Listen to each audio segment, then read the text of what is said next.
Good morning, good afternoon, good evening, صباح الخير, مساء الخير, Assalamu alaikum. Before going any further, I want to make a land acknowledgement that my university, San Francisco State University, sits on the unceded stolen indigenous land of the Ohlone Nation as we continue to reaffirm our commitment to defeat the settler colonial project in the US, in Palestine, and elsewhere. I make this acknowledgement as an indigenous Palestinian whose land is colonized by the Israeli settler colonialism. I also want to take this moment to honor the fallen. In Gaza, the death toll, at least until now, has reached over 37,266 and over 85,000 injured, not to mention the many who have been buried under the rubble, the many who have been displaced, close to 2 million people, the many who lost their homes, the people in the hospitals who cannot get treatment, the famine, the children who are dying because of extreme famine because they don't have medical supplies, people who have no shelter. The situation is disastrous and we are witnessing a genocide. We would like to take this moment also to honor, acknowledge, and mourn all the martyrs who have not only fallen in Gaza, but in Lebanon, in Iraq, across the Arab world, Southwest Asia, and North Africa, the 1.5 million Algerians who fell in the national liberation struggle, the 3 million in Vietnam, the thousands in Puerto Rico, in Haiti, in Kashmir, in Congo, in Sudan, throughout Asia, Africa, Latin America, and the Caribbean, throughout Mid-Passage, in the genocide of indigenous people in settler colonial regimes, whether it is in the Turtle Island and the rest of the Americas, Australia, New Zealand, South Africa, and elsewhere, and throughout the global South for centuries because of white supremacy, imperialism, and Western empire. I would like you all to join me in a moment of silence to honor them all.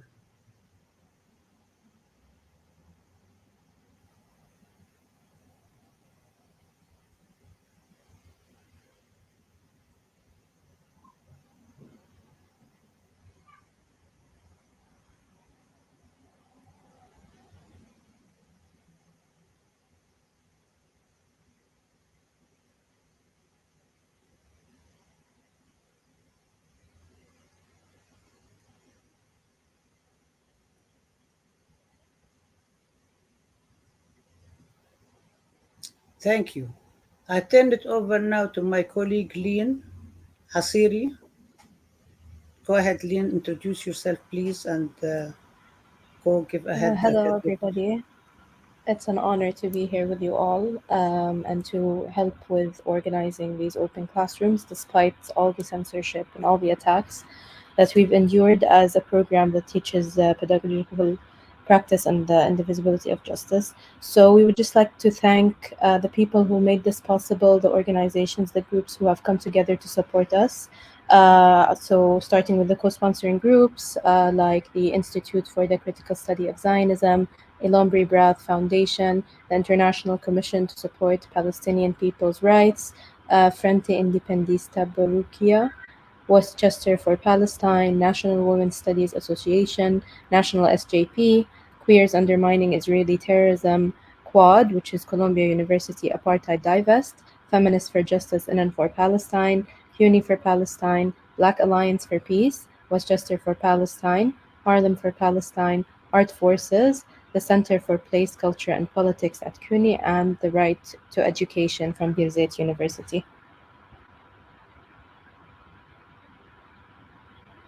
I also want to thank Lean, Laith, and all the members of the team of Ahmed Studies and Teaching Palestine who made this possible.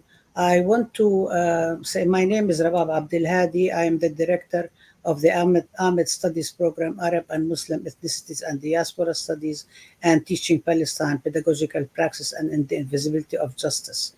On July 5th, 1962, 62 years ago, Algeria declared its independence after 132 years of French colonialism, and as I mentioned, 1.5 million martyrs.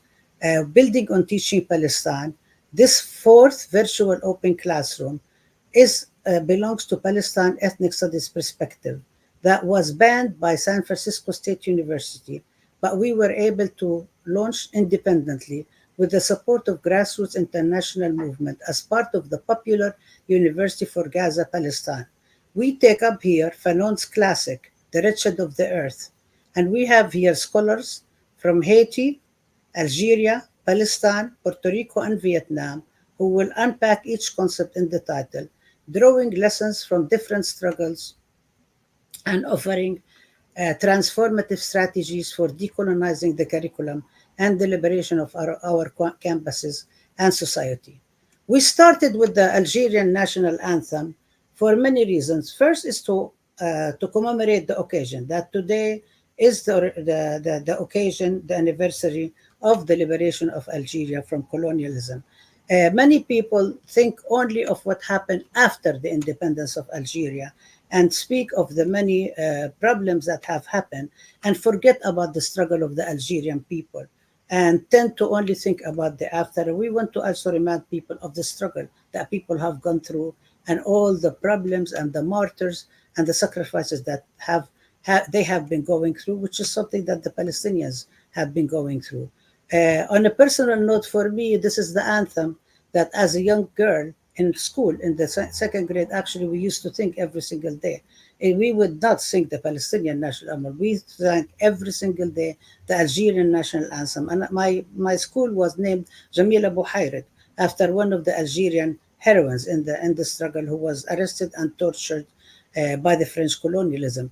So this was something that we were very conscious of as Palestinians living under first Jordanian rule and then Israeli occupation. And we were very much aware and conscious of what's going on. The class itself that we're holding today, the Palestine course, the Popular University for Gaza, Palestine, I'm very happy to say that we have had over 5,000 people who have attended the open classrooms. And now we have reached the number of students registered for the class, 563 students. And we were able only to announce for like a few days before we launched the class because we were hoping at the last minute, until the last minute for San Francisco State to reverse its cancellation decision and allow the class to go on. That didn't happen, so we decided to launch the class anyway.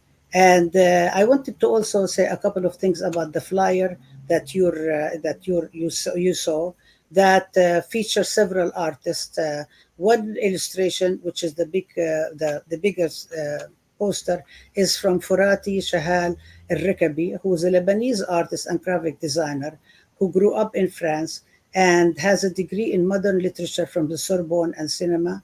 And she wrote In the Land of Garbage Cans. And this is her first novel against the background of dystopia in Lebanon. If you remember, there were many protests against the garbage. And she made this flyer to speak about the question of what Fanon, the Algerian Revolution, the Wretched of the Earth, has had impact internationally. We also have an illustration by Vietnamese artists from Vietnam to Palestine, Casper Pham, who's a second 2D artist, story artist based in Saigon, Vietnam. She's passionate about storyteller and design and graduated from VCU Art with a BFA in communication arts. And the last but not least artist, it illustrates Hind's Hall, and it is by Palestinian artist Malak Matar, who is from Gaza, and she's the author of City Bird. She grew up under occupation and military siege and started making all sorts of illustration. If you remember, we hosted Malak with other artists a while back, and she said that she only draws in charcoal, black and white, because of the mourning over Gaza. And after the student intifada and over many universities, she started painting again in color. And this was dedication to the student intifada and the encampment at Columbia University, when the students took over Hamilton Hall and named it Hind Hall in commemoration for Gaza. So what we are going to do today with the class is we're going to be having with our esteemed scholars, we are going to be having 3 rounds of discussion about the question of what does the wretched of the earth, its impact, how do we do comparative analysis about between Vietnam, Palestine, between how do we bring in Haiti, how do we bring in Puerto Rico, how do we think about all these issues with each other, where does Vietnam fit in on all of this. Before we actually start, the first part of the discussion is going to be, and I'm going to read the questions that we prepared, and then our esteemed scholar are going to be speaking. We're going to have 5 minutes per speaker for each round, and then we'll open it up for discussion among the speakers and for discussion with the audience. And please put your comments in the chat, and we will get to them. So the first question is, what is the wretched of the earth? What were Fanon's arguments? Does the framework continue to be relevant today? In what ways? And how do we engage in comparative analysis of colonialism, settler colonialism, and anti-colonialism and solidarities? For the students in the class, please go over, as I've mentioned, The Wretched of the Earth, and be sure to have to have watched the Battle of Algiers before we meet on Monday. And three of us have already signed up to talk about this. Myself, Dr. Amira Selmi from Birzeit University, and Dr. Nan from Vietnam. And we will start posting the bios in the chat as we speak. And we also have some photos that we're going to be sharing with you, and we will share more readings for people to read. I don't want to speak too much, but I wanted to say that one of the things that are very interesting about Fanon is, although Fanon spoke about Algeria and ended up being a member of the National Liberation Front, and actually part of the negotiating team at the UN for the liberation of Algeria, he wasn't Algerian. Fanon came from the Caribbean, from Martinique. And incidentally, many of the people who theorized and talked about liberation, like M.A. Césaire and many others, and many people in the United States who folks do not really know that they were from the Caribbean. Audre Lorde, June Jordan, many came actually from the Caribbean. So that's very interesting. He was inducted by the French, because Martinique was colonized by the French, into the French forces, was sent to Algeria. And this was a habit of the colonial forces to position people in different parts of the world that were not theirs. And part of the strategy is to not have people rule their own people, in order to be able to actually treat people as strangers and be able to maybe be more brutal towards them, and going through the divide and conquer. And Fanon was a psychiatrist. He was assigned to a hospital. In the process of actually treating patients, he started writing, and he developed the theory of collective psyche and the impact of colonialism on the collective psyche, and developed all of this, that it was not really individual cases that people were suffering from. This was part of the impact of colonialism. Wrote his book and many others, and was writing a weekly column in the publication of the Algerian Liberation Front, Al Mujahid, and as I said, ended up being one of the representative of Algeria. And to this day, we read and we look at his writings. There are many ways in which people agree or disagree with many writings of Fanon. And Fanon, I think it's really important to also, when we think about Fanon and Algeria, to situate Algeria in Africa. Algeria is not separated from Africa. Algeria has also been a place for meetings of many liberation movements. Because Algeria became independent, it became the space where Black Panthers, the PLO, the African National Congress, and many national liberation movements were able to meet. And it also provides many of the impacts and a space for comparison and inspiration for many others. And I'm going to stop now and turn it over to my colleague, Dr. Amira Selmi from the Institute for Women's Studies at Birzeit University, and then Dr. Nan, who will be speaking about Vietnam. So go ahead, Dr. Amira. Thank you, Dr. Rabah. Thank you for having me today, and marhaba. Yeah, uh, with Fanon, it's I'll speak to the relevance of Fanon and what's very peculiar and important about Fanon's work, The Wretched of the Earth, but actually even his other writings, Towards an African Revolution or Dying Colonialism, although they were notes taken during the revolution, but those notes registered, and then the whole book, The Wretched of the Earth, in a way, there's something about the prescience of Fanon being able to foresee what's going to happen. Although he was very optimistic about the Algerian revolution itself, but as his teacher, Aimé Césaire, he also could see that a bourgeois nationalist revolution will actually just bring back the colonialism in new forms. And so he starts talking about the anti-colonial struggle as something about creating a new system, creating a new world, creating new men. And the new is not the new of progression or development. It's not the East, the South striving to become the capitalist West. It's new. And he means that when we think, when he talks about on violence, or even when he's discussing uh, what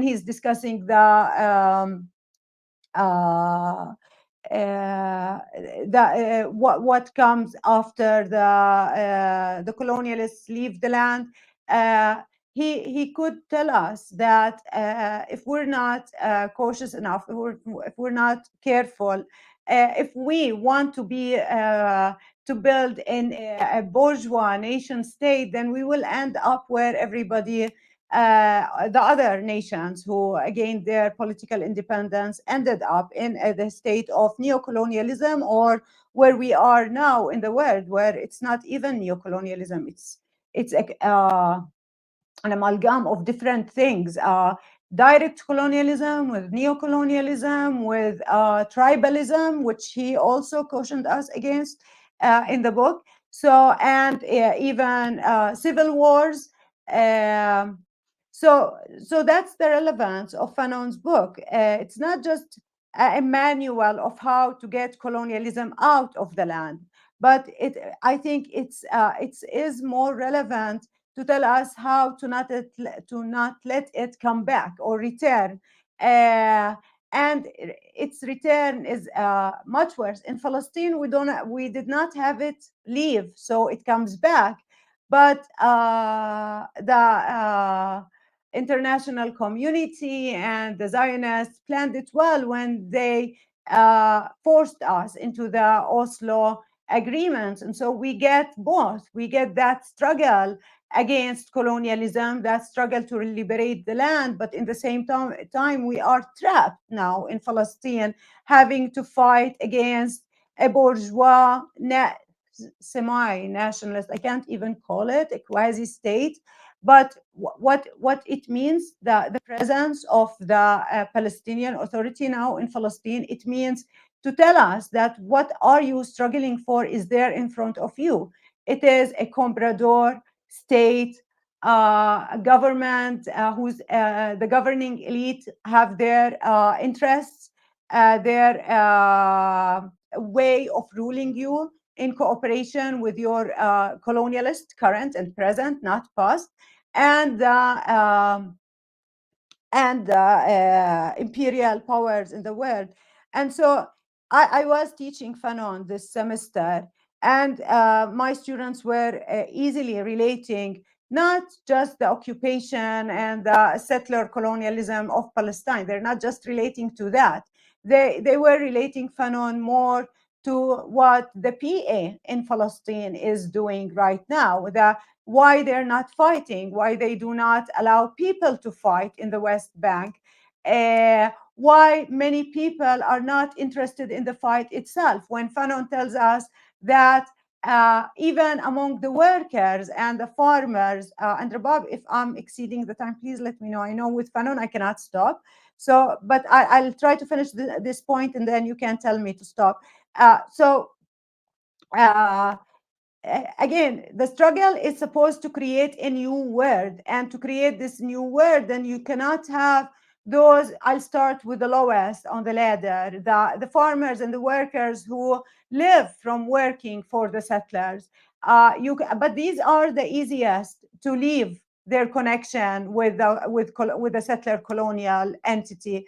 But then you have the bourgeois elite who will have it really hard, the political, the intellectuals, and and of course the state, the political apparatus. And all these entities are so linked in their livelihoods, in their mode of being, in their even raison d'etre, to use the word, with the imperial world, not just the Zionist entity, but also the whole imperial world. And if we want to try to explain their reluctance, their hesitation to support the resistance in Gaza, and not just to turn the issue into some kind of a humanitarian issue, not an issue of resistance, of an anti-colonial struggle, then we have to listen to Fanon about the role of the intellectuals who he called as cheap and opportunistic. We have to listen to him about the role of the economic elite and the political elite, and to think again not in nationalist terms. And this is where with Fanon, I'll pose the question: is his criticism of Marxism still valid today? I know that we need another word, and Marxism was coming out of the capitalist modern world, and it cannot account for the people fighting today in Gaza. Of course, Marxism cannot account for them. It will fail. But we still have to take Marx into account when we think about why is the world killing Gaza and trying to wipe Gaza off the map right now. And I'll stop here. Thank you, Amira. I was going to say I hate to stop you, but I think that it is perfect kind of prelude to the intervention of Nan about the Vietnamese revolution. So go ahead, comrade. Thank you very much. My name is Ngô Thanh Nhàn. I learned about colonialism in a different way. I came from Asian feudal society. And then when I started to come to the U.S. To study in 1968, to study in San Jose State University when there was a trial of Angela Davis for teaching of Marxism, and when the song "Do You Know the Way to San Jose" by Dionne Warwick became the top hit. I was a high school graduate selected by the U.S. State Department to study the U.S. In the U.S. in its Vietnamization program called Leadership Scholarship. I learned it from that because of the American student protested against the war in Vietnam in San Jose, and thanks to Martin Luther King's speech, Beyond Vietnam, I turned against the Vietnam War in the first 3 months. After my close friend Nguyen Thái Bình was assassinated in July 2nd in 1972, 30 of the leadership students formed the Union of Vietnamese in the U.S. on July 4th, with the support of the Black Panthers Party and the Asian and the Iranian Student Association. It was after we studied the Democratic Republic of Vietnam recognition of Palestine and the PLO. The Union of Vietnamese followed this policy and had a national office in Berkeley. We formed an Asian Cultural Public group which include Iranian, Palestinian, and Egyptians. And we performed our history in the public for 3 years. I was amazed at the history and the poetry of the Palestinian. When I came to New York and met my wife, Merle Radner, she introduced me to Ali Cassette and the Popular Front for the Liberation of Palestine community in the 80s in Brooklyn. I become close friend for many years with them, and with the PFLP in that demonstration in New York. My understanding of colonialism as was simple enough. Like at the beginning, when the colonialism started, they come to one place and they claim that nobody is living there, and they claim that's theirs. And if there is somebody there, they kill the people and say nobody is there. And if there is a still resistant, they kill them barbarically. And then you can see that how it happened in Vietnam, that 3 million people dying, and how the barbaric activity of Israel and the U.S. on the Palestinian people today.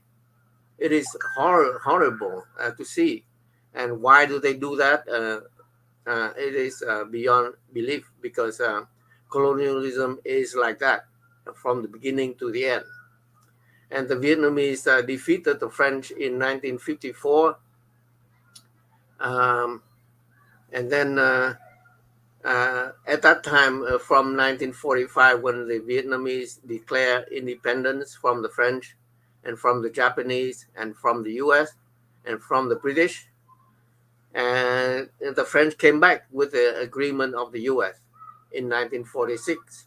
And by the time the French came back, they become poorer than the Vietnamese Revolution, because they don't have the support of the population. The Vietnamese People Army defeat the French when the French had to borrow money from the US. 80% of their artillery and food coming from the US, and the Vietnamese didn't have to borrow from anywhere. So when the people are with you, then we can defeat any forces. And you can see today that that trend becomes very popular and very clear in with the Palestinian. So that's my intervention for today, and I will see that after the Vietnamese defeat the French, then we had to deal with the European getting together and try to thwart our independence and try to reoccupy it, with the U.S. coming back to have the second war in Vietnam from 1954 to 1975, when the Vietnamese finally defeated the U.S.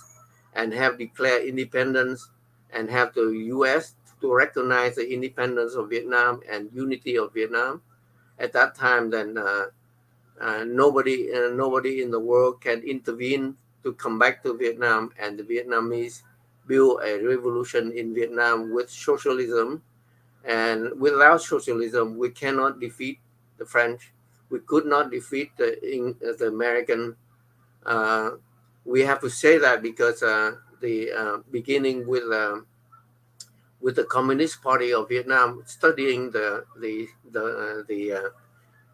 colonial book of the French, he saw that Von Nguyên Giáp saw that General Von Nguyên Giáp saw that the extraction of wealth from Vietnam was exorbitant, and there's so much that Vietnam become poorer and poorer and divided, so that the Vietnamese will fight each other, so that they won't be able to fight independent.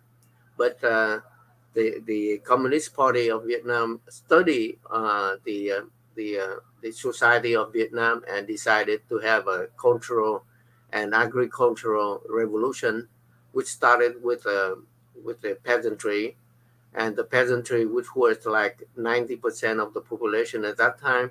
So with the support of the population, the revolution became very rich after it won independence. That is the story of basically, without the Communist Party of Vietnam, then the liberation would not have happened, because all the struggle before that, without the Communist Party, failed. So fell by the beginning of the 20th century. Thank you, Dr. Nyan. And actually, implicitly you basically continued some of the conversation that Dr. Amira started about what does it mean, what is it that needs to be part of the struggle for liberation. And so it is not it cannot just be named national liberation. It has to pay attention to the whole question of the class struggle, to the question of all forms of injustices, in order for it to be able to withstand the time and achieve liberation. I turn now to our second. What we're doing, just for the audience to know, we're trying to kind of like address each question, maybe a couple, two or three scholars, and then try to cover them all as people respond to each other and fill in and have a conversation with each other. Now we're going to move to the second question, but we are very cognizant that the first question is not completely finished. But the second question is, what are the similarities and differences between the struggle in Vietnam and Algeria on one hand and Palestine on the other? We mentioned some of it. Are the struggles in Puerto Rico and Haiti similar to each other and to Palestine? What does independence, in parentheses, mean, entail, and which we discussed some of it? In other words, what must we take into account when we conduct comparative analysis of repression and resistance, so as not to conflate or negate any spirit of unity in the struggle? And what does talkback imply? So we're going to have to start with Professor Mamira Prosper. Go ahead. All right, thank you so much, Dr. Abduhadi, for having invited me to participate on this panel and this conversation with comrades across the world. So in order to answer the question, I wanted to provide a little bit of historical context for Haiti and to connect it to our conversations that we're having here. So as many might know, Haiti is considered the first Black republic, with the revolution having been successful in 1804 after 13 years of struggle against the French Empire at that point, right? One of the strongest naval powers in the world. So to think about this tiny little place, which actually I have learned in doing the work of thinking about Haiti through Palestine and Palestine through Haiti, Palestine and Haiti actually have a roughly different shapes, but the same size as far as territory. So this little place essentially took on the French Empire and embarrassed them right on the world stage. So we're talking about a place that had been a colony, that had what we call the Creole population, so folks who were born in the colony under the conditions of slavery. However, historians looking at the late 1700s, when Haiti, when Saint-Domingue, it was called at that point, was considered the richest colony in the world, producing sugar for consumption, and rising European and U.S. Middle classes. Essentially, the country, most of the Africans who were enslaved had been born on the continent, coming out of several different regions, but covering tribes of the Congo, the Nago, the Igbo, etc. Right? So we have really the Haitian Revolution being the result of a coalition, if you will, of those Creoles who were African descended and sometimes mixed race with a European background, but also Africans born on the continent who came to, it was a rough 13 years to form this coalition, of course, and we could talk about some of these details if we had the chance, and they defeat the French. But as we've already intimated here in terms of what happens after these revolutions, and you have a bourgeois counter-revolutionary recuperation of what the masses have contributed to. The story of Haiti is right after the revolution, those who had led it, those who had been in the leadership, essentially wanted to continue some of the aspects of colonialism, right? So yes, no slavery, but we continue with the plantation model at that point, not being able to imagine any other role that Haiti could play in the capitalist system. And this is, again, where Haiti continues to struggle, right? Where the Haitian people continue to struggle with the place that not only the international community has chosen to place Haiti in, but also, right, the bourgeois we can't even call them nationalists today, right? In terms of what their perspective is and that aligns with Western interests. So, they continue the plantation model after 1804. Haiti is essentially in isolation, the only one of its kind in the Americas, right? With the United States still having slavery. Slavery still exists throughout the 19th century in the Americas, with Brazil ending slavery at the very tail end in 1888. So you understand, like, what Haiti has to contend with in the middle of, 19th century slave dominated societies in the Americas. But what it does show us, right, is the importance of slavery and obviously the genocide of the native people that took place beforehand were fundamental to founding, right, to making capitalism be able to spread. Another important moment to think about the history of Haiti and lessons we can draw from is the U.S. occupation that begins in 1915. And the U.S. occupation of Haiti is happening at the same time that the U.S. is occupying Cuba, is occupying Dominican Republic, already has, capitalist investments in places like Jamaica. We're talking about the same moment as the Panama Canal. This is the same moment also the U.S. has already engaged in the Spanish-American War and has, if you want, inherited Puerto Rico and the Philippines and Hawaii, right? So Haiti is also in that story and that moment being occupied. And Jim Crow is installed, right? So racial segregation in the first Black Republic. Again, right? Haiti, it's to accelerate extractivism, is to bring back forced labor, so new forms of slavery similar to sharecropping that we see in the U.S. South after the emancipation of enslaved people, right? And again, the national bourgeoisie begins to be replaced. So the United States, because they're finding that the national bourgeoisie, despite them still having capitalist outlooks, right, are also proud, right? And they want to be able to control the country. So the U.S. becomes a facilitator of a new group of folks to rise, actually coming from what the Haitians usually describe as the Levant, what is, today Syria and Lebanon, right? And these are folks already who are in the tentacles of empire, the British, the French, and the US, and coming to eventually serve as an intermediary class, as merchant capitalists, as industrial capitalists, and replacing the national bourgeoisie in that way. We see with the U.S. occupation also, they're going to train the armies, they're going to establish, right, bureaucracy. So you're going to see the state really becoming this large apparatus, the way we see it functioning in the United States. And also later on, right, when the U.S. pulls out, there's going to be an establishment, right, again, of a kind of nationalist state that's supposedly trying to recuperate, right, Haiti from another wave of neocolonialism. But in fact, right, they're going to apply dictatorship against the demands, the popular demands of the people on the ground to move away from the plantation system, right? There's also in this moment, before even the dictatorship rises in ways that have pushed me to think about Haiti and Palestine together, Haiti is instrumental in not only casting a vote for the UN to become, but also casting a vote for the recognition of Israel. And that is in connection to these rising bourgeoisies that eventually we're going to come to find out have connections directly with Israel.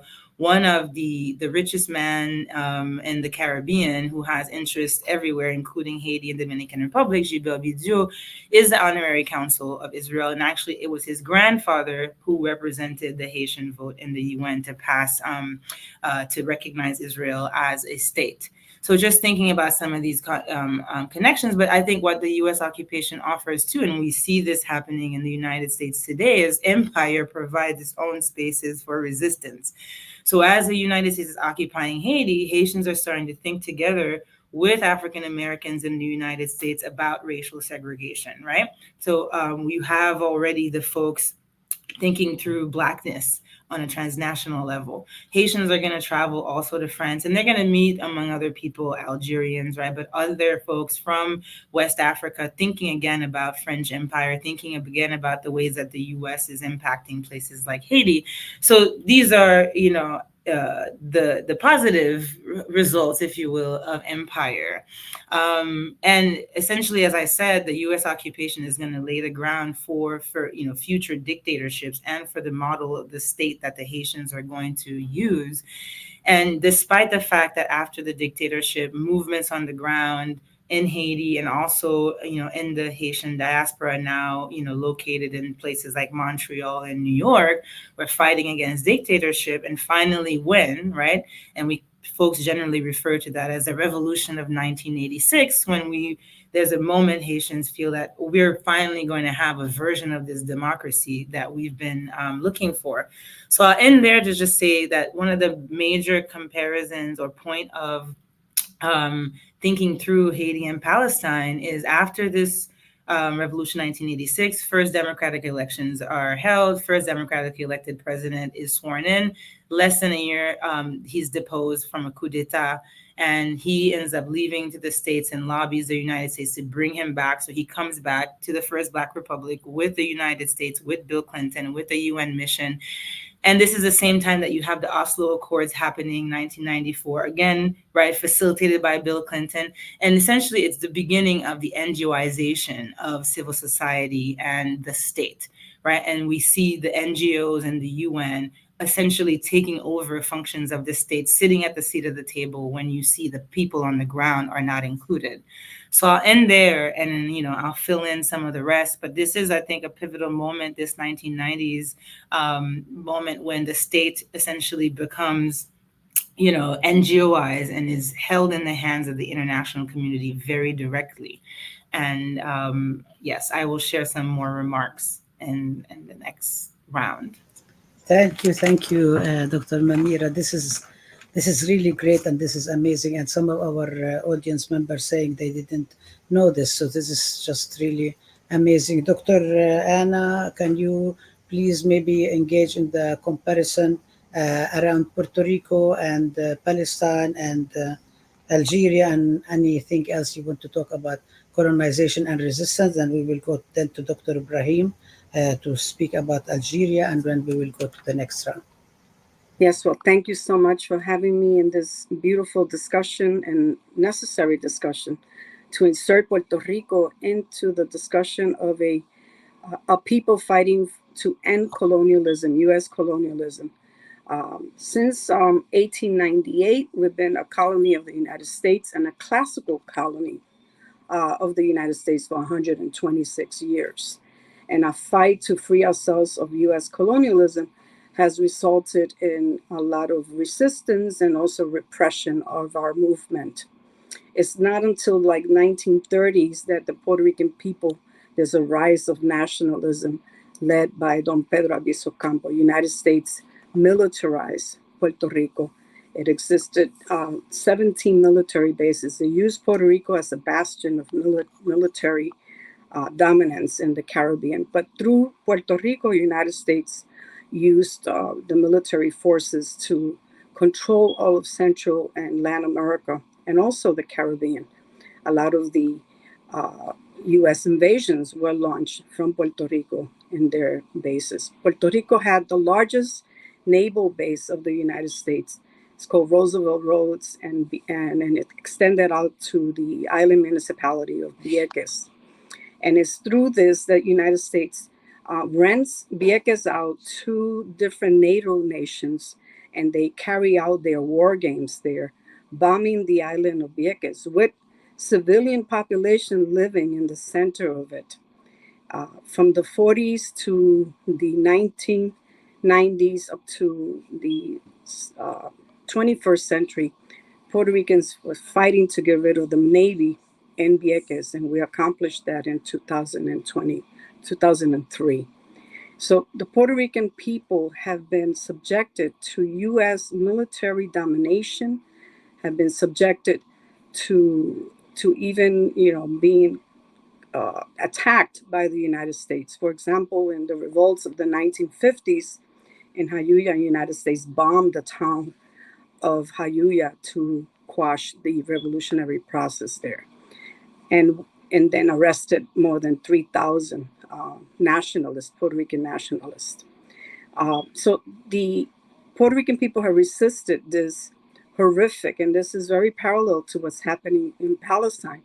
The Puerto Rican people have been killed, have been arrested, have been repressed every time there's been a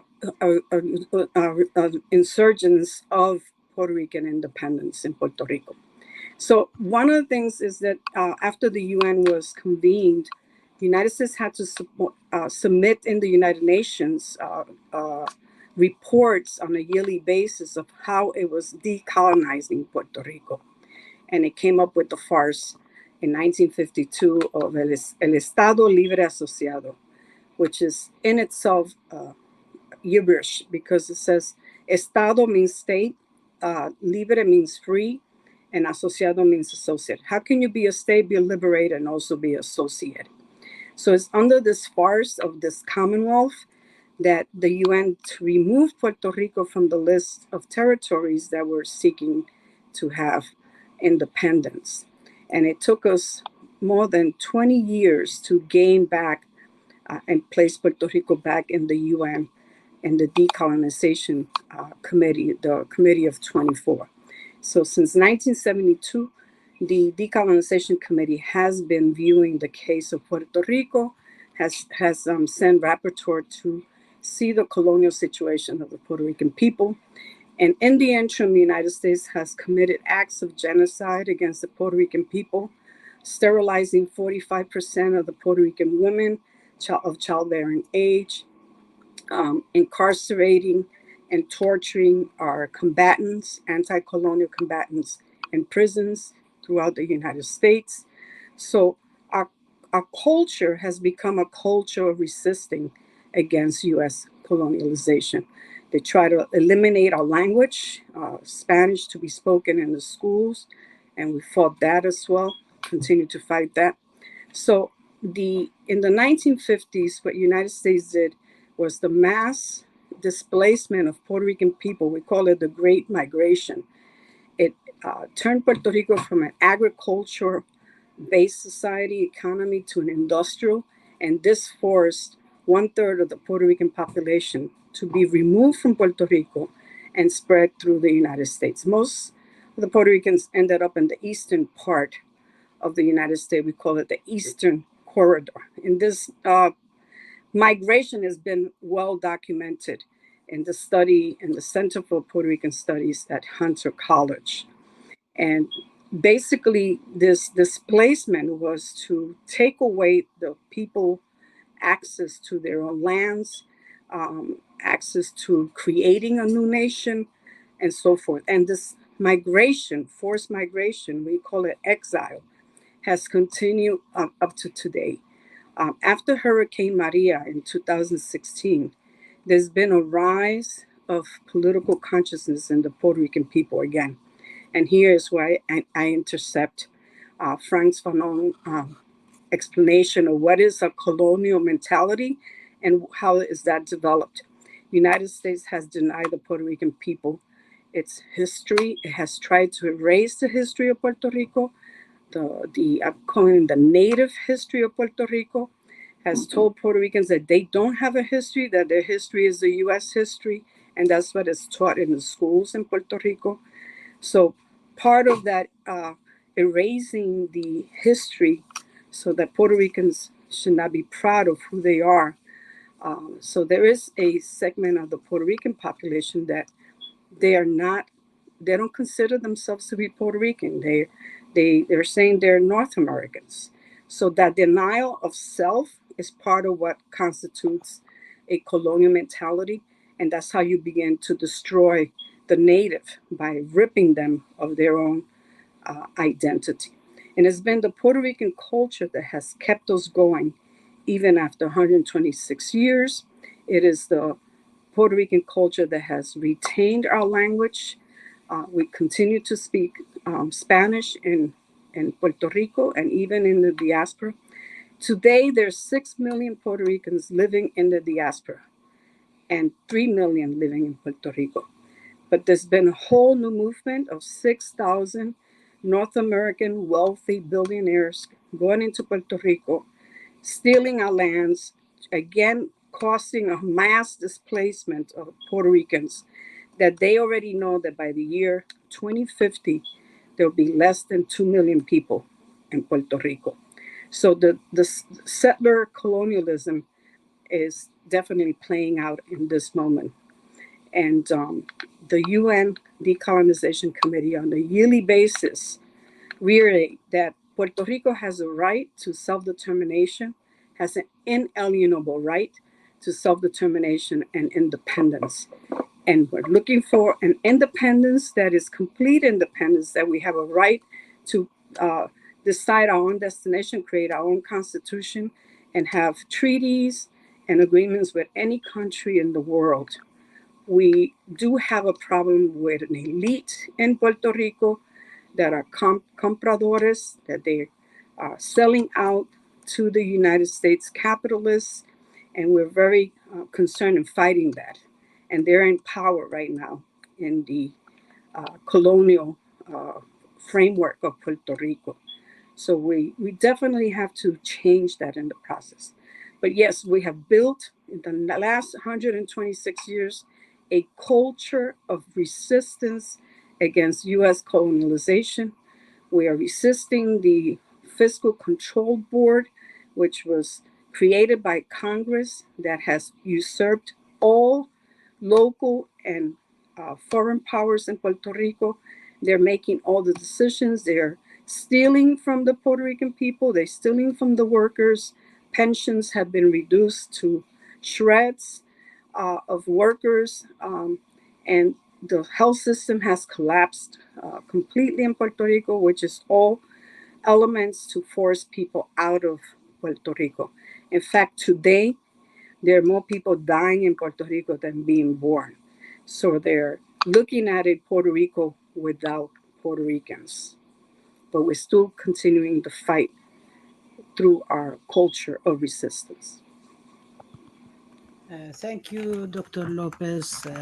I can see in everybody's presentations that we really need to expand and do much more discussion. For example, you're talking about the real estate, and one of the proposals that have been used in like by vultures in so-called after Gaza actually have been floated by Gerald Kushner, who's the son-in-law of Trump, talking about turning Gaza into beaches and resorts and so on. Many of these issues keep coming up again and again and again, but that's for another discussion. At this point, we also want to hear from Dr. Ibrahim Rua about the question, the first question and the second question, the whole question about Algeria, France Fanon, and the comparative discussions of repression and resistance.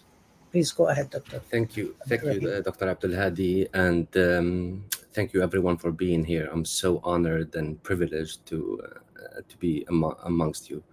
I want to pick up maybe where Dr. Lopez left with sort of how colonialism robs the native of their selfhood and their identity, and want to, maybe to quote Steve Biko, that where he said, the most potent weapon in the arsenal of the colonizer is the colonized mind. And, resisting that mental and intellectual colonization and not losing one's selfhood and subjectivity is really an important starting point for liberation. So with this concept of talking back, what does talking back mean, and what kinds of talking back are acceptable or not acceptable to empire and to colonialism? So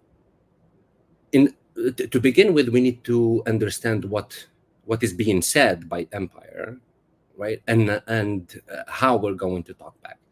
And today empire and colonialism tells us two things, to distort our minds, to distort our consciousness. They tell us that settler colonies have the right to exist. They say Israel has the right to exist. And resistance to settler colonialism is illegitimate. Natives don't have the right to exist or to resist. And if they do, they are painted as terrorists, criminalized, and their right to life is freedom and to right to life is withdrawn. Now, what the historical legacies of the struggles of our ancestors in Haiti, in Vietnam, and in Algeria teach us. And I think this was beautifully curated, because the struggle for liberation in Haiti, in Vietnam, and in Algeria are lighthouses, generational lighthouses for liberation. And this constellation, historical constellation, reminds us, bringing us until today in Palestine and Puerto Rico and elsewhere, reminds us or gives us sort of something to hold on and hang on to, not to lose ourselves, and not for our consciousness to be distorted. What these historical examples teach us is that colonialism never, ever makes free concessions, right? And freedom has to be earned. You have to wrench it from the hands of colonialism. You can't wait. You can't talk yourself into liberation, and you can't wait for sort of the good conscience of the colonizer to give you your freedom. Therefore, the talking back starts with negating the two premises of empire. Settler colonies have no right to exist. Israel has no right to exist on Palestinian land. We need to be clear about that. We can't, and we need to be unapologetic in saying that. And the people who are subjected to the dispossession, to the slaughter, to the exploitation of settler colonialism have every right. In fact, they have a duty to resist with any means that are at their disposal. And this brings us to Fanon's thinking, I guess, at least in the first chapter of The Wretched of the Earth on violence. And what he's saying is that the colonial violence, the systemic violence of colonial systems, is so overbearing that the only way for realizing selfhood, for being human, creating new men, is to resist. And armed resistance is the way to do it. Armed resistance is the way to do it, not because there is a fetishization of armed resistance or of violence, but because it's the only way to realize your humanity in a colonial setting. And the colonial counter-revolution wants to paint people who resist as hateful, as somehow innately violent, or innately seeking to pick up arms, which is not the case. It's not out of it. It is an act of love, as Che once said, to liberate oneself, to struggle for the humanity of others and for their dignity, is an act of love. It's not an act of hate. Also, why armed resistance in this case, and we're seeing that today in Palestine, is that because colonialism makes no free concessions, the colonized has to make colonialism costly. It has to cost something to the colonizer.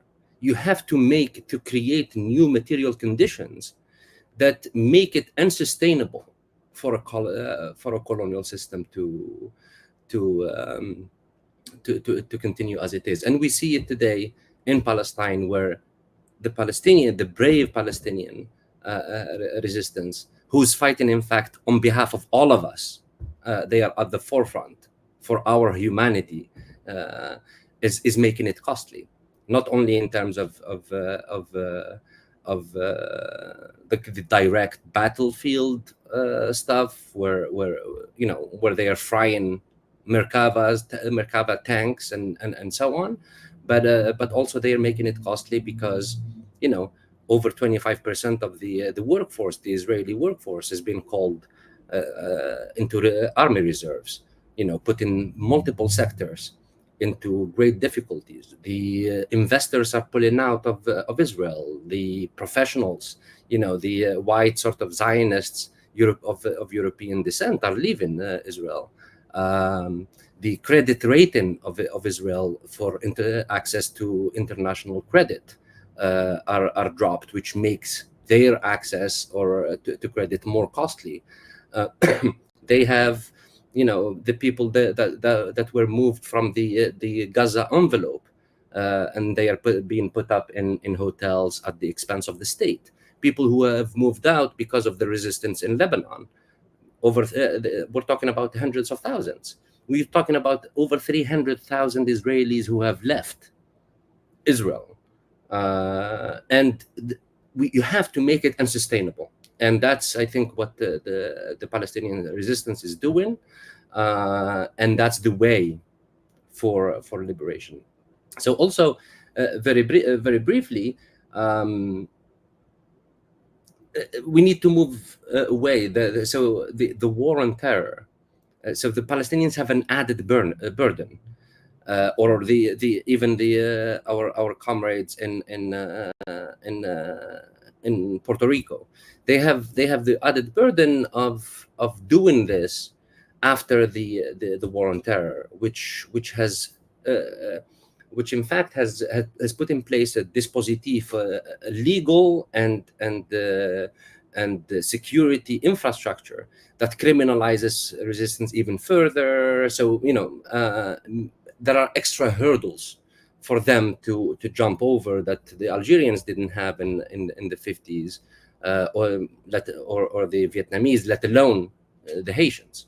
So there are, and in some ways, what the Algerian model also, at least relating it to Palestine here and Puerto Rico, that have been under colonialism for 126 years and a little less in Palestine. Algeria the Algerian model reminds the oppressed that after 132 years, where they try to make you think that it's going to be eternal, after 132 years, it is still, it is still possible to achieve liberation. So yeah, I just want to say that the resistance in Palestine today, and the connection is that Palestinians are fighting on behalf of all of us, and to actually realize our humanity. They are the vanguard of the fight for our humanity, and they're really delivering a course or a session of chemotherapy to this colonial cancer that has plagued the world for such a long time. I'll keep other comments to the next section. Thank you, soon to be Dr. Ibrahim. I have to say that whatever we prepare, whatever things we organize before, it doesn't really work when you have such brilliant panel together working, and the minds is working while we're having these discussions. So, but that's okay, because it's just the learning process is also very dynamic, very dialectical, very engaging. We said that we're going to have question number 2 and question number 3 together, and Ibrahim already engaged with the 2 of them. So what we're going to do now, we're going to have, everybody has spoken once. So what we're going to do, we're going to take turns, and please prepare yourselves who wants to go first. And I'm going to read the 2 questions, and you can see that they are very much connected with each other. And please, everybody can speak for 4 to 5 minutes, so we can leave time for questions from the audience or questions to each other, and leave a little bit of time for closing statements and closure for the students. So the first question, which we talked a little bit about, what does talking back imply? Is it a valid or a luxurious academic exercise? The details of it. What would talking back as a concept mean in this context? Are our colonized communities talking back, and how? And does the concept of talking back only entail talking back according to a defined preset hegemonic agenda, and directed at hegemonic powers. Anna also started talking about that as well. Do we understand talking back as a refusal, not only to be silenced, but to engage in the same terms of engagement set by the colonizers? In other words, how is it not only the subversion of the colonized discursive and material narrative, and when and under what conditions does it become a liberating counter proposal and agenda, which also Brahim spoke about in many ways, and ended also the intervention by talking about a chemotherapy. But it's also reminds us, which we will talk about that next week, Ghassan Kanafani's famous interview with the Australian TV, when he actually refuses to answer any question posed according to colonial terms. The second and last question is, finally, how do we draw lessons, which also Rahim in particular, you spoke about that, and what are they from the historical lessons of the 60s movement, including decolonizing the curriculum and the popular University for Gaza, Palestine on our own campuses, i.e. how do we bring these things and actually bring them to our own reality? What has changed and how do we deal with it as we embark on a new academic year in the fall that is not free from campus repression, including neoliberal administrations and quote unquote US in the US, but also in Palestine, the Israeli state policing forces to crush the student intifada? Okay, and who would like to start us with this discussion? Somebody has to start. You're smiling, Mamira. Do you want to start? I think one of us raised their hand. Yeah, I would like to start. Okay, go ahead. Yeah. That from the beginning of the Communist Party, we already say that we do not use the argument of the colonialists against them, but also we use our independent mind to talk back to them from our history and our culture. And culture is very important. The Vietnamese culture is always independent and to win our land and our people. So that it's very radical in itself. And so the colonialists call us terrorists because we don't adhere to what they say, and we have to say that we want independence, we want our way of life, we want culture, and so that it will be different from the way the colonialists argue. I have to say that on May 14, the Vietnamese backed the membership of the State of Palestine into the UN. Vietnam Permanent Representative of the General Assembly, Ambassador Đặng Hoàng Giang, said that in the UN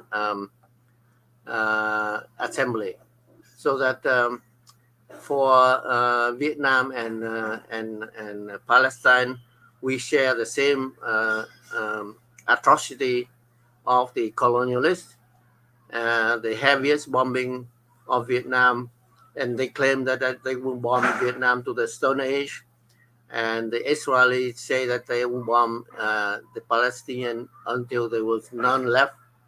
It's exactly the colonialist mind from the beginning.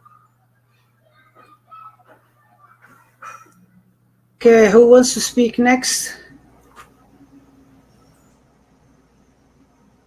I'm gonna call on people. How about Anna? I think that a lot of lessons can be drawn from the struggle of the people in Vietnam, Algeria. And I think one of the lessons that can be drawn in the creating a narrative, resistance and liberation narrative, is that people need to struggle and use all means necessary at their disposal. They have to be creative. And even though it might take a while, it is reachable. And I think that will be a great lesson for the Puerto Rican people, not to never give up, to continue to resist and fight and use all the means necessary to achieve their goal, but that to continue to use their cultural resistance because that is a narrative that the United States can never change or destroy, that even though we have 6 million Puerto Ricans living in the diaspora in the United States, in exile, Puerto Ricans in the United States have created communities which enrich their culture and their identity. In fact, Puerto Rican identity in the States, in the United States, is more radicalized than the one in Puerto Rico, because we know what statehood is all about. We know what it is to live within the belly of the monster. We live it here. We're discriminated here. We're displaced here. We suffer internal colonialism within the United States. So our identity gets sharper, and we're prouder to be Puerto Ricans in the diaspora, in exile, because of what we see the real monster is all about, U.S. imperialism. So Algeria and Vietnam are a great example of people who have never given up, and that it is reachable, that free liberation, true liberation can come if we continue to struggle. Thank you, Dr. Lopez. Dr. Prosper? Yes, thank you. I'm thinking of a couple of things, a couple of ways to answer this question, including just going back on some things that Brahim mentioned, right? When the Haitian Revolution happens, the estimated death toll is at 345,000 people, right? Over 13 years. And certainly they were considered terrorists. And even after the revolution was declared successful, and especially because of the very inflammatory words of the, general that essentially leads us into a successful revolution, right? And he says, "May my name make any French, person tremble, right, in the world as soon as they hear my name." And Haiti is isolated for the first 21 years of existence by everyone, by the France, by the other European powers, by the United States. In fact, the United States doesn't recognize Haiti until 1862, right? So almost 60 years after independence. And that's right before there's, this is laying the grounds for the Civil War, essentially. That is, a response to the question of what do we do, right, with these African descended people on the ground. So this is when they recognize Haiti. So Haiti pays the price of isolation for defying white supremacy, defying, empire. I think another thing in terms of thinking about the Haitian Revolution that I want to take the time to talk about before jumping into the present is that there are terms that the revolution attempts to lay down. So, for example, one of the things I didn't get to say is during the revolution, the Poles and the Germans, who themselves had been brought into Napoleon's French army as mercenaries, themselves, people being subjugated by French Empire, when they reached Haiti, right, when they reached Saint-Domingue, and they're supposed to be fighting against these Africans, they understand actually these Africans and us have much more in common against the French than we, the Poles and the Germans, despite being quote unquote white, right, have with the French. So they defect Napoleon's army and they join the Africans, right? And the first Haitian Constitution, 1805, recognizes all Haitians, first of all, as Black, but also say that the Poles and the Germans who had joined the Haitian Revolution would therefore be considered Haitian, therefore Black. So this is an attempt during a moment when Black and white have these specific, and they still do, unfortunately, right, definitions of opposites, of binaries, that the Haitian Revolution is breaking the meaning to say that Black is actually those who have revolutionary consciousness and who will fight against white supremacy, against slavery, against colonialism.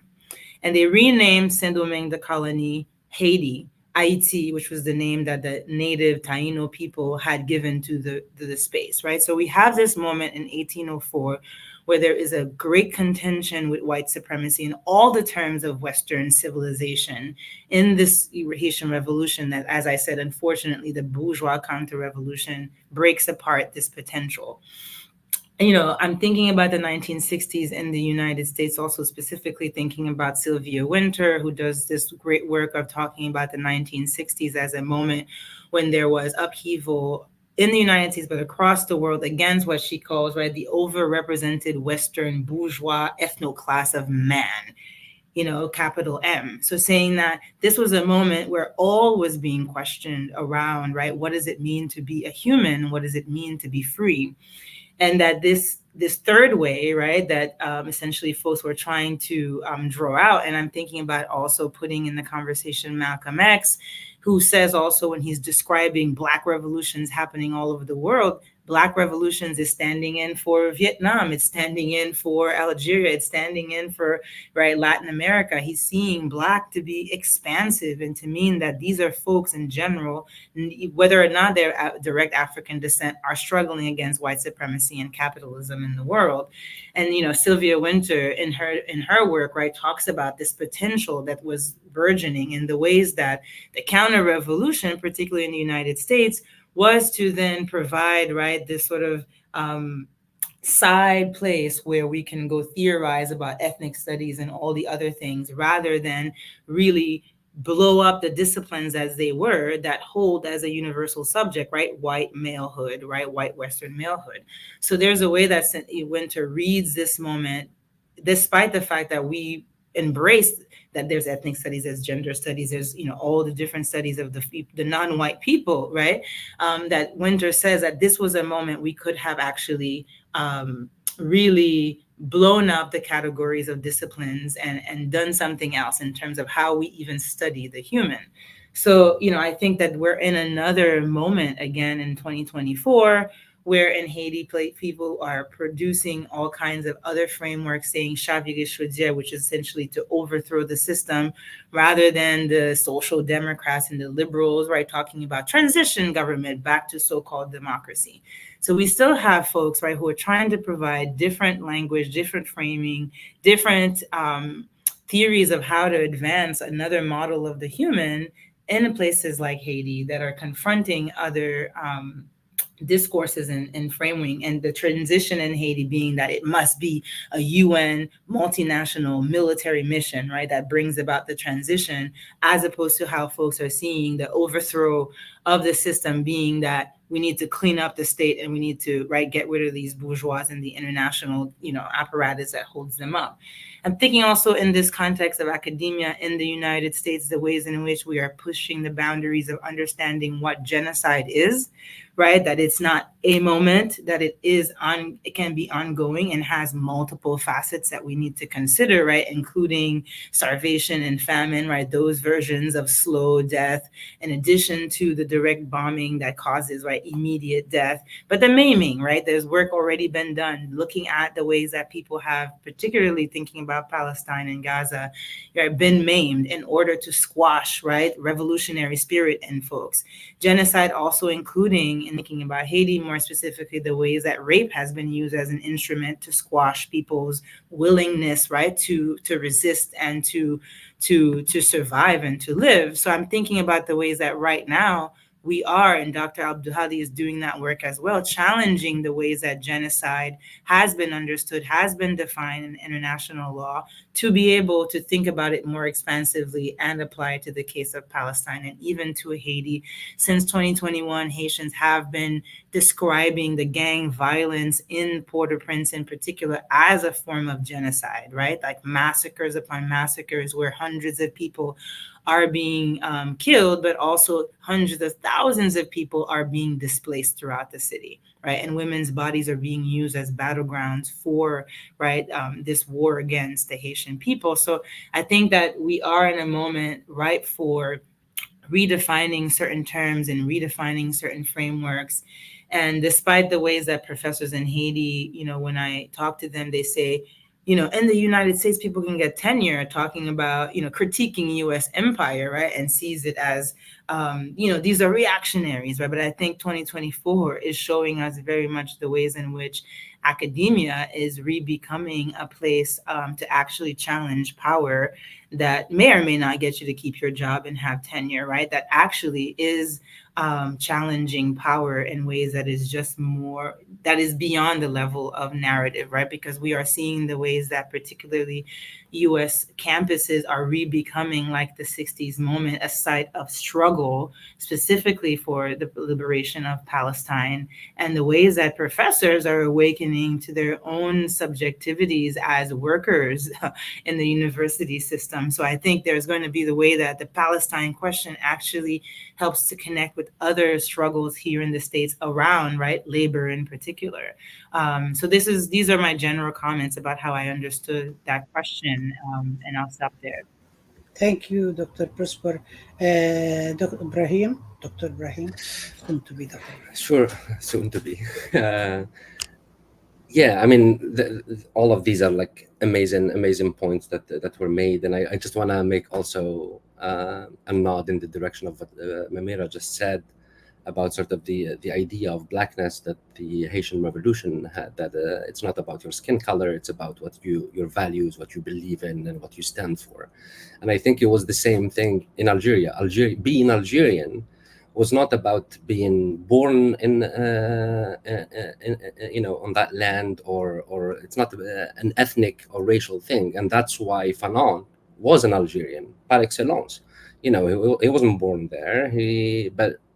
But he's more Algerian than a lot of people who might be considered so. So what I want to say also about is networks of solidarity. And pick up where you left, Mamira, with the encampments in the United States. I think we need to start seeing this as a global intifada against imperialism and colonialism that is spearheaded by Palestinians, and we need to also. We need to challenge the coloniality of certain types of solidarity. That being in solidarity with the Palestinian resistance is not. We're not doing them a favor. In fact, it's our duty. We have an immeasurable debt to them to pay. So being in solidarity, keeping Palestine on the agenda, and talking about it, and so on, is not. You're not doing anyone a favor. You're just doing your bit. And also to comrades elsewhere. I know that, for example, our comrades and our people in Congo or in Sudan or elsewhere, sometimes, or even in Haiti, sometimes feel uneasy that Palestine is somewhat more centered, or but I would advise, or I would say, fret not, bring other sort of cases into the mix. But since Palestine has held this sort of lighthouse position, let's just rally. It's the rallying point against a global oppressive system, and so be it. If that's where people are rallied, so be it, and bring in other sort of sites of because at the end of the day, as Mark said, man makes history, but not in conditions of his own making. So we live in a world that is spatially divided into nation states with borders and passports and visas and constraints on movements and what have you. So that's the material context in which we have to operate, and we have to work, but we can't let it also stop us from building networks of solidarity. And the lessons, at least from Algeria in the 50s, the struggle, and I want to point out that the 1.5 million martyrs that are usually spoken about in Algeria were just from 54 to 62. The whole 132 years, there are over 8.5 million Algerians that had been decimated by French colonialism. So, and the struggles for any struggle to succeed needs to inscribe itself in larger movements and larger networks. So the Algerian liberation struggle was inscribed in Arab nationalism, Pan-Africanism, Afro-Asian solidarity, tricontinentalism, third worldism, the movement of the non-aligned, so inscribing, seeing, having, and the photo that was shared at the beginning of my first intervention, where it says, hunting guns plus will defeat NATO. Algerians at the time knew exactly that it wasn't just about defeating France. It was about NATO. It was about imperialism and a racial, capitalist, global system that oppresses the majority of humanity to the benefit of the few. So, in that sense, I just want to say that, again, the death toll that we see it today in Palestine, that's not only the price or the tax that Palestinians are paying for their liberation, that's the price and the tax that they're paying for all of us, on behalf of all of us, to keep the torch of liberation and emancipation globally alight. Thank you, Ibrahim. Dr. Amira? Yeah. Well, there were a lot of things that I want to respond to, but actually, I will start with that idea about talking back and fighting as an act of love. And Kanafani, because in Kanafani, the fighter is the lover, the ashiq, and the ashiq does not speak. It's not Spivak's subaltern who cannot speak, but the ashiq does not speak. Fanon too said that anti-colonial resistance is not about talking to the colonizer.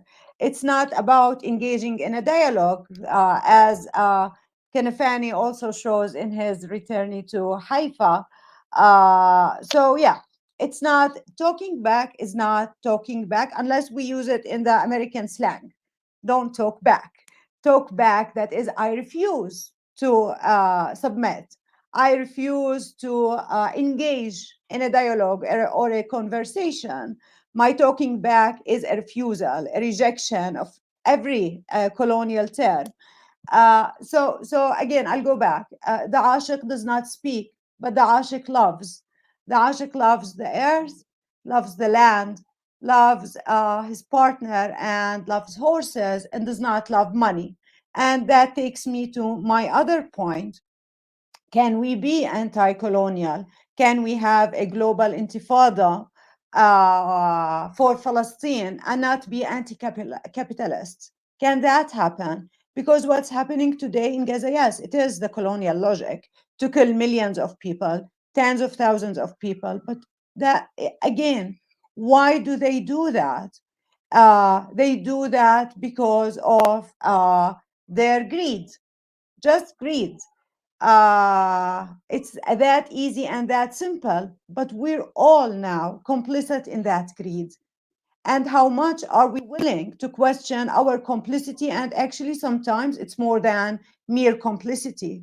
We live off it.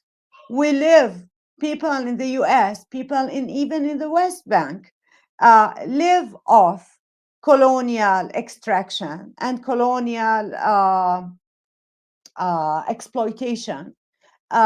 So, yeah, are we willing to do that? Are we willing to reconsider our position when we demonstrate for Palestine?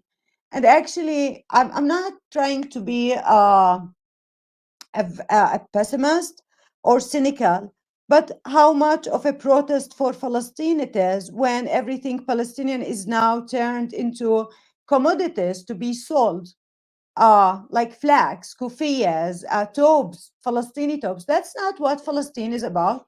That's not what the fighters in Jenin, in Tulkarem, in Gaza are fighting about. And I'm not sure how much solidarity it is to make a market of Palestinian symbols. And actually, Fanon, in his Wretched of the Earth, has a very beautiful section about that, about turning our struggle into mere symbolic kind of resistance. And this is why he insisted on the armed struggle, because when it comes to the body, and he discusses the body, the movement of the muscles, there's no way to abstract. There's no way to play that play of representation and symbols to play the capitalist game, because the play of symbols and representation is the play in different ways of capitalism. And also, if we're seeking another mode of being, another word that is the anti-colonial struggle, then we have to question what we are doing, not just in the US or in Puerto Rico, Haiti, and Palestine, everywhere. How complicit are we? And how can we actually disconnect or delink, to go with the Marxists again, from this system in whose interest the killing of people and uprooting of people is taking place in Haiti, in Hawaii now, in Puerto Rico, and in Palestine. And actually, I wanted to end with that. I want to end with, it started with Haiti. It started with the Black Jacobins, and it should restart there. I'm actually optimistic about what's happening in Haiti, that it's not stabilized. I know it's bad to say that, but it was the first colonized, enslaved people's revolution. And so if the Palestinian question is the last question of, and the end, maybe it is the end of the question of nationalism and nation states, then it is great that it's taking place with what's happening right now in Haiti. Maybe it will connect again. The colonized will have a revolution that does not seek to be and to remain in the past and in the following steps, as Césaire had it, of Europe. And that's all. Thank you. Thank you, Dr. Amira. Does anybody want to? Thank you. Thank you, I'm- Brother Ibrahim and Amira. The concept is very important in this. We have to be anti-colonialist while we do solidarity. The solidarity we define is socialist-oriented solidarity, which is connected to the people of where the U.S. is trying to oppress. And then we have to define a new way of solidarity with the people like the Palestinian people, so that we are not going to do it from the point of view of charity. We're not doing it from the point of view of being guilty or something like that. We're not from the argument of the colonialists. Can you hear me? Okay. I was going to thank you all and see if anybody has any other comments. I have some of the things actually I to add, but I particularly wanted to take points with what Amira has said about the symbols. And Amira said this is not, I mean, especially, I actually always wear Palestinian clothing, and I use them in order to make a point, because I think things are contextual. What happens in Palestine is not what happens elsewhere. In being in the US and wearing Palestinian clothing, that's actually represents, let's say, peasants. It doesn't really represent urban Palestinians and so on. Signifies some kind of solidarity with Palestinian culture that Israel is trying to repress. So in that, and actually Palestinian urban folks smirk at something of the sort. So I think each context has its own ways of fighting for it. And I want to actually go into what's happening at the university campuses, what's going on with the embankment, and how the students have engaged into the question of talking back or not talking back. I totally agree with the question of, you don't talk back to the colonizers. You don't talk back on their own conditions, on their own terms. You talk. And do you talk back to them, or do you talk to your people? When you say, I speak truth to power, do you speak actually to them, or do you speak to your own people about delivering whatever is happening? When the paper, the news, the magazine that Ghassan Kanafani established says, all the truth to the masses, كل الحقيقة للجماهير. Does this mean that you are actually obligated, like social sciences say, that everything you gather in the field, you're supposed to actually reveal that? Or are you expected, if you are a committed organic intellectual, to share some of the things you are, but you are not really obligated to share everything you have with your oppressors and your colonizers, because this is not this is an antagonistic relationship. This is not an ally relationship in which you actually reciprocate things of this sort. So even the whole question of talking back, and the question of refusal to engage on the terms of the colonizers. But you engage, I mean, we engage, the resistance engages, the people who go in the streets engage, everybody engages, and you engage with colonial discourses, you engage with colonial repressive, you engage with all of this stuff, because in this context, we're not living in a vacuum. We're living in a particular context, but we're actually fighting against that context in order to change it completely, to alter it completely. So in that context, there are certain models that some people say we need to dialogue, sit down and have a dialogue. I don't think that's useful at all. I think that saps the energy and also forces you to engage on the terms of the colonizers. But which other ways, in order for you not to engage in the internalized colonialism that Fanon spoke about, and Anna has raised, in what terms can you do it in order to actually raise consciousness among your population? How do you do that? In what ways you teach? So you're actually talking back to the curriculum that's very colonizing. How do you decolonize the curriculum? Okay, people want to answer questions or respond? Okay, go ahead, Anna. Yeah, I wanted to say that I would add another part is talk back. And yes, the talk back is really to create a narrative so that the colonized can hear this language and what is solidarity, and they're learning in the process. And I know social media has played a great role in disseminating this information.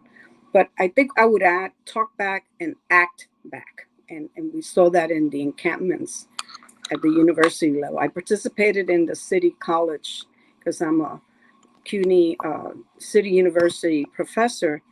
And what I saw in the encampments of the students was there was a transformation taking place while they were there. They were talking back, but they were also acting back. They were acting, and it's through that process of creating the encampments and getting together and talking amongst themselves that they were able to transform into a better person, have a view of the world that they want to develop, a new world.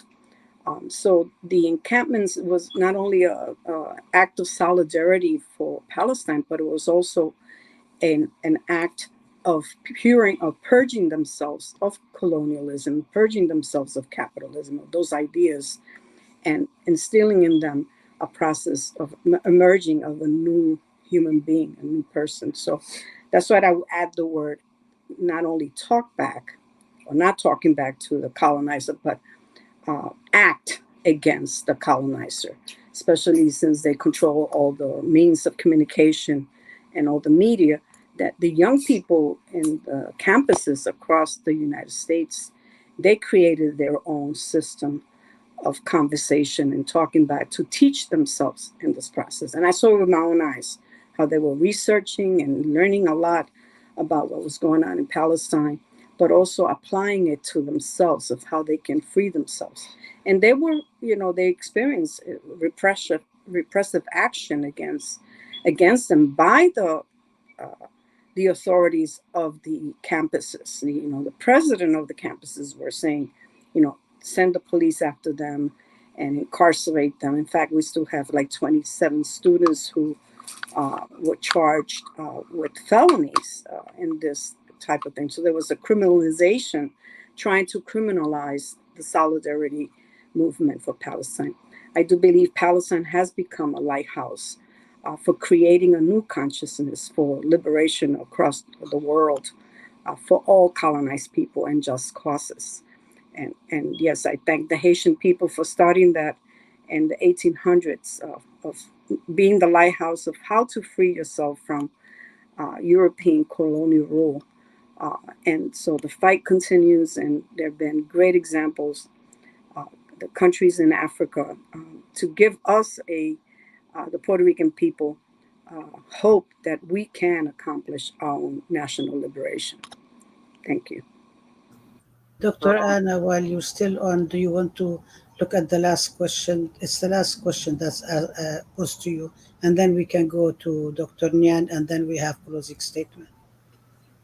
There's a question in the chat that's posed to you. It says, is the colonial mindset responsible for the divide between those who want to see Puerto Rico becoming a sovereign, independent country? Could you also speak to the status of the native Taino inhabitants of Puerto Rico? Definitely, yes.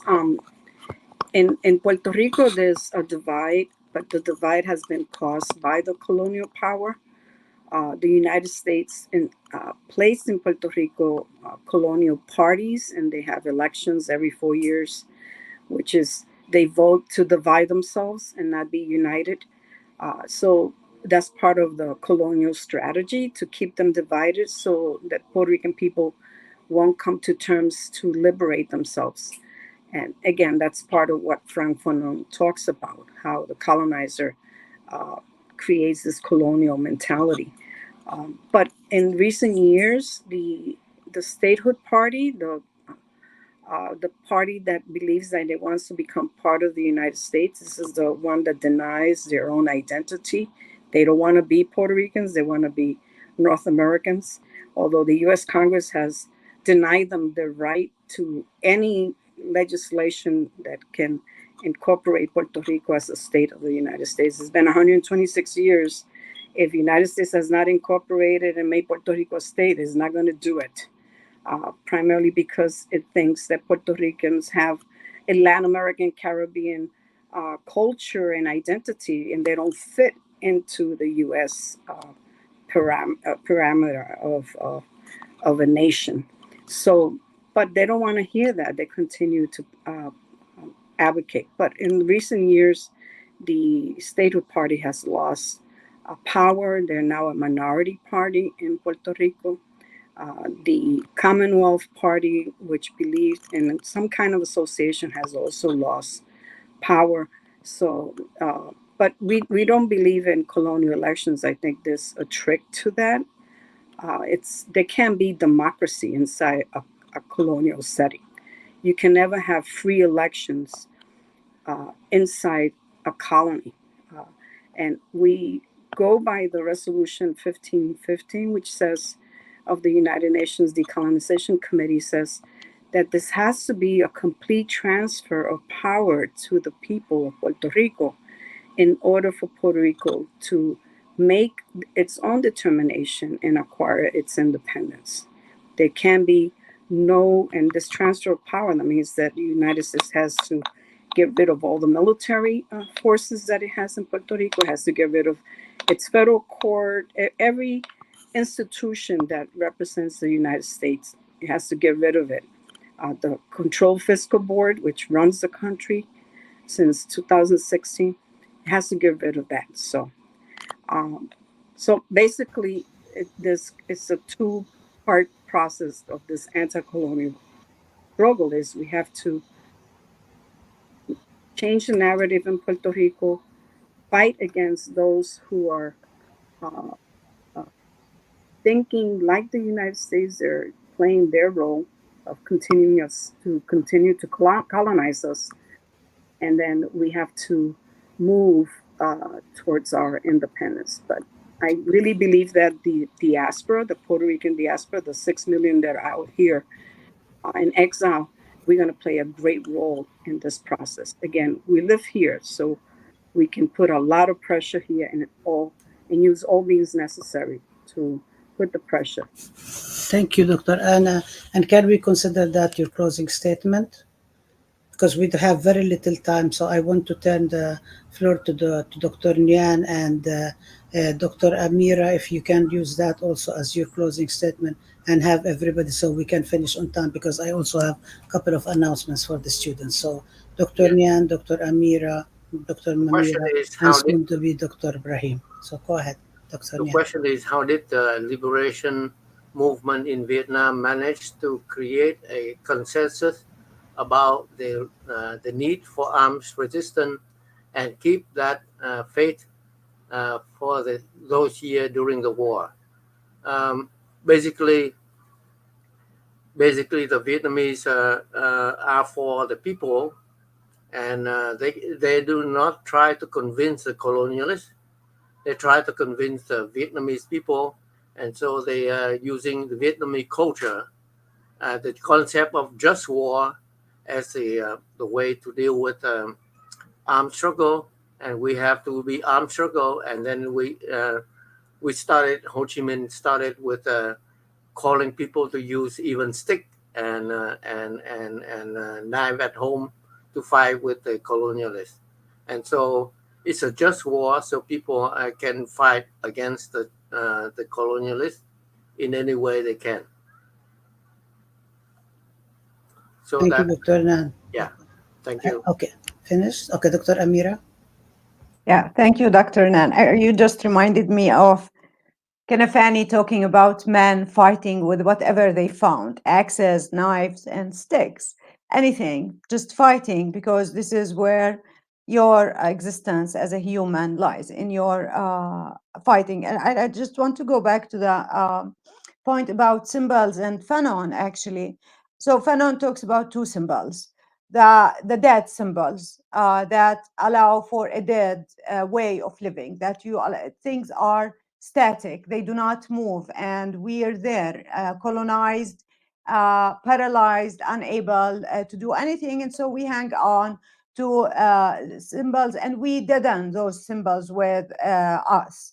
And there's the other kind, the living symbol, but the living symbol comes from the living movement of resistance. This is where you get back life in fighting. And so the symbols, like the kufiya gained its significance, its meaning and substance, because it was the way that the Shabab, and now in the US they're doing that, masked themselves so they cannot be identified by the Israeli colonizers. And so the kufiya had a meaning. It was a living object. It was not a dead object.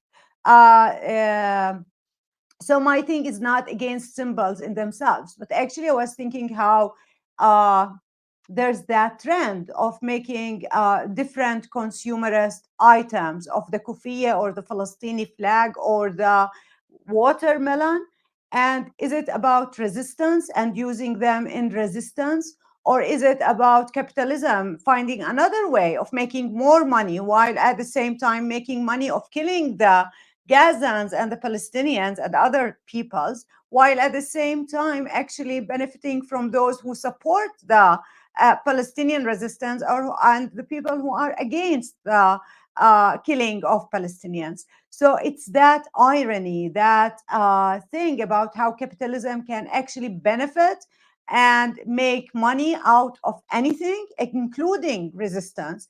And this is what I've been cautioning against. Again, I'm not against people wearing the tob or wearing the kufiya. And these are like our traditions. These are like the what my grandmother used to wear and what we still wear in weddings or different occasions. And yes, they come to be actually even things that we use against the occupier, against the repressive power of the police, as used in many of the US demonstrations. But we have to make sure that they are part of the resistance movement and not what the resistance is about. It's not about buying these items. That was, I think, my point about symbols and being anti-capitalist. Fair enough. I think we have to have a whole discussion about how the whole complication of it, because when Black Lives Matter, move, and then there is the movement for Black Lives. And the This whole hoodies. thing, and who does it and who doesn't. We do need the whole question of cultural production. So, but we don't have time now. But fair enough. Yeah. Yes. Who wants to go next? We have Mamira and Ibrahim left, and 2 minutes each because we have to wrap up. I will be brief. Go ahead. Yeah. Just to say that here at University of California, Irvine, the encampment, as many might know, ended up with brutal repression actually on Nakba Day, on the commemoration of Nakba Day, when the students took over a building.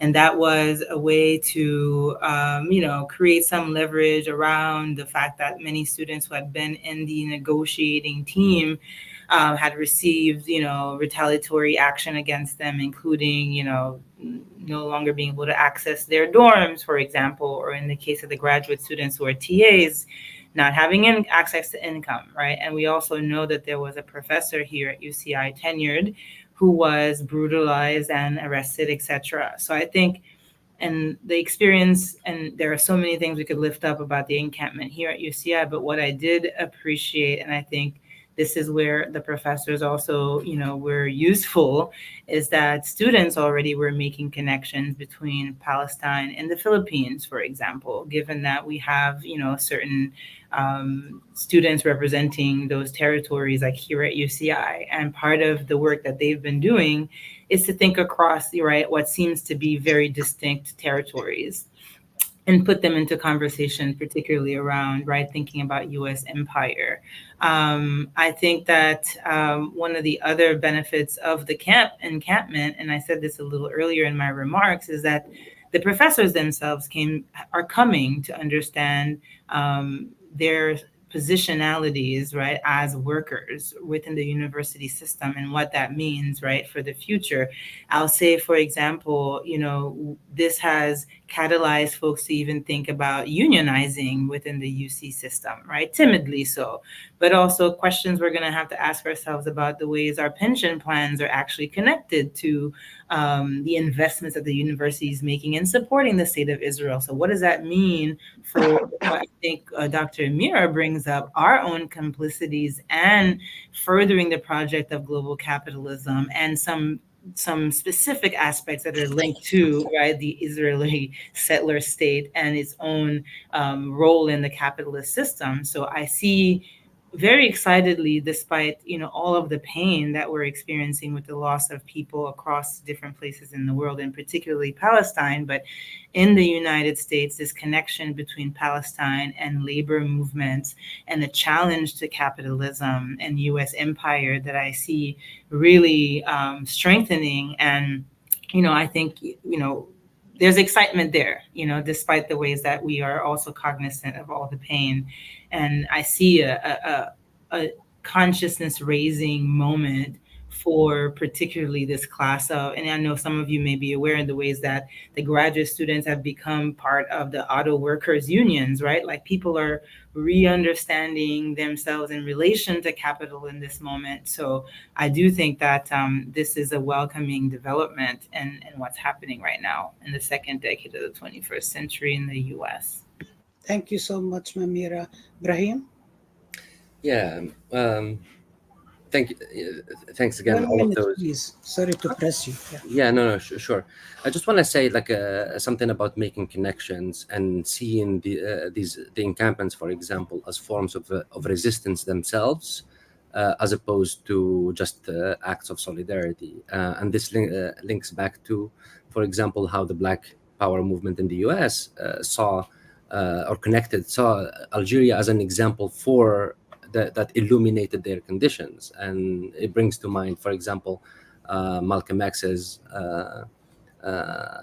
quote from his speech to the Militant Labor Forum in May '64, where he essentially says the same conditions that prevail in Algeria prevail in every Negro community in the United States.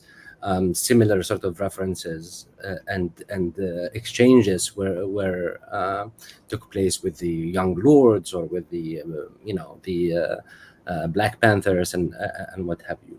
So I want to say that. I want to say something else, because there was a comment, I think, in the chat saying that there is a horrible track record for armed resistance. I don't know of any historical example where non-violence achieved liberation. None.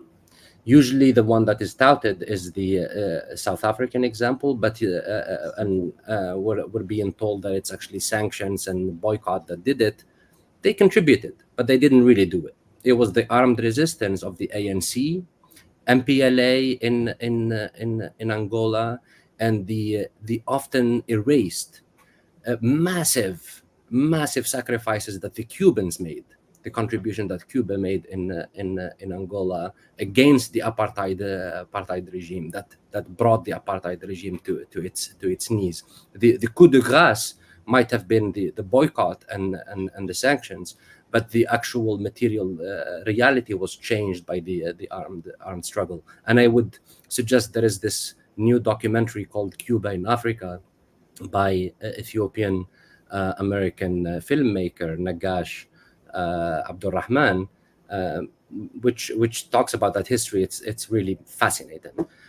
Lastly, I want to say there is the talk back and the act back, as Professor Lopez has coined it now.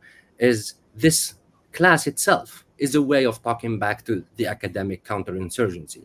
When academia and universities become the institutions of social reproduction of an imperialist colonial system, organizing this class in this way and curating in it in this way is itself an act, is a way of talking back and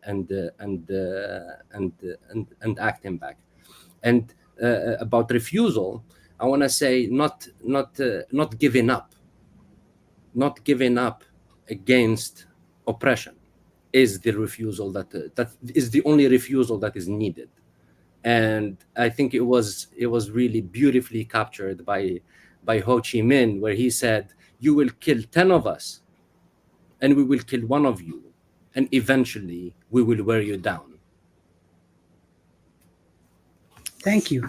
Thank you all. I'm not going to take time because we're already over, but I really want to thank you all for coming here and intervening and giving all these ideas a lot of food for thought and food for action and call to action in order for us to move towards liberation and to think about and to use our brains, our intellectual production in the service of resistance and the service of liberation. For students in the class, please bring any questions you have to Monday night and read the readings that people suggested and watch the Battle of Algiers. And don't forget that on Monday, we have the final class of the summer school about Ghassan Kanafani Presente, about the whole question of what cultures of resistance mean. And we have incredible, amazing scholars and intellectuals and artists coming together to participate in that classroom. See you, have a great weekend, and we'll see you on Monday. And thank you all for your labor of love, and the revolution will win. Take care.